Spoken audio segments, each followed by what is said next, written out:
Nintendo is directly responsible for the creation of the PlayStation. If you opened a history textbook at school, you would not see a Nintendo PlayStation 5 in it. In this video, we will dive deeper into what the history textbooks have missed out. In the 1980s, Nintendo realized that 3D gaming was going to be the next greatest thing, so they decided to partner with Sony to develop a new CD-ROM console and attachment for the Super Nintendo Entertainment System. The system was to be compatible with existing SNES titles, as well as titles released for the Super Disc format. Under their agreement, Sony would develop and retain control over the Super Disc format, with Nintendo thus effectively ceding a large amount of control of software licensing to Sony. Sony would be the large benefactor of licensing movies and music software on the platform.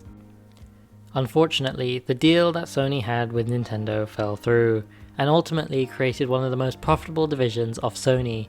In fact, Sony made $20.84 billion in 2019 from the PlayStation brand.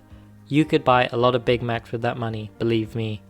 Anyway, the SNES CD-ROM adapter, called the PlayStation, would stack on top of existing SNES consoles, and Sony planned to release a standalone version of the console as well. However, the relationship soured in 1991 when Nintendo entered into a separate partnership with Sony's leading European competitor, Philips.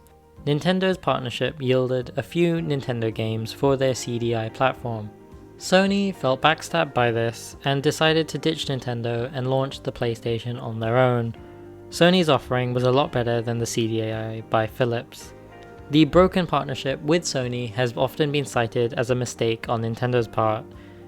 Nintendo basically created a competitor rival in the video game industry. Nintendo didn't release a disc-based console that could rival the PlayStation until 2001, with the release of the Nintendo GameCube. One fan bought the original prototype for $360,000 at auction, so it's clearly a huge part of gaming history. If you enjoyed this video, please consider subscribing and leave a comment saying that you did. I will personally reply to your comment.